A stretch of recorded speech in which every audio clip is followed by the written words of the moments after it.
श्यामा प्रसाद मुखर्जी जी हमारे भाजपा के संस्थापक सदस्यों में एक थे और इनका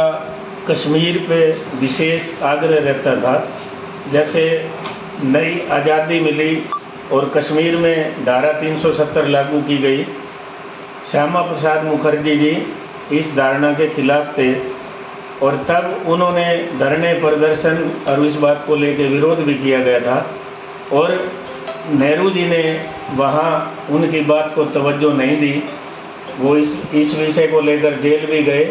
और उनका वहीं देहांत हो गया। तो भाजपा के लिए ये हमारे पूजनीय हैं और संस्थापक सदस्य होने के नाते कार्यकर्ता उनका विशेष सम्मान करते हैं, उनको देवताओं की तरह पूजते हैं, क्योंकि संघ और भाजपा में उनका विशेष योगदान रहा है और संस्थापक सदस्य होने के नाते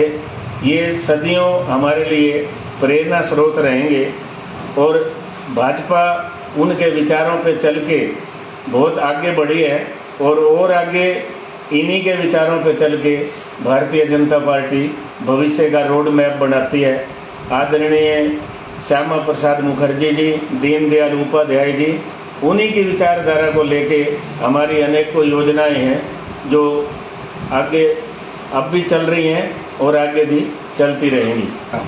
कश्मीर भारत का अभिन्न अंग था, जिस पर डॉक्टर श्यामा प्रसाद मुखर्जी जी ने जो संघर्ष किया, आज संघ और भारतीय जनता पार्टी उन्हीं के पद चिन्हों पर चल रही है और उन्हीं के मार्गदर्शन में काम करके पूरे भारत का विकास कर रही है। आज श्यामा प्रसाद मुखर्जी जी को देवता स्वरूप मान करके पूजनीय होते हुए हम सब उनका वंदन और अभिनंदन करते हैं। आज उन्हीं की प्रेरणा स्रोत से देश आगे बढ़ रहा है। डॉक्टर श्यामा प्रसाद मुखर्जी के आयोजन में भारतीय जनता पार्टी की तरफ से हर बूथ पर कार्यक्रम आयोजन किया गया है और सभी जानते हैं कि श्यामा प्रसाद जी बड़े सहन स्वभाव के इंसान थे। उनका एक ही नारा था, सम्मान विकास, जो सबका विकास हो,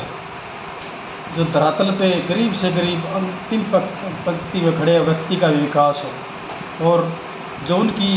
बनाए हुए उनके जो रास्ते थे उन पे आज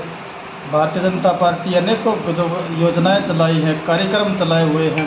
उन पे पूरी जनता आज हरियाणा प्रदेश में नहीं पूरे हिंदुस्तान में आज उनके मार्गदर्शन पे चली हुई है।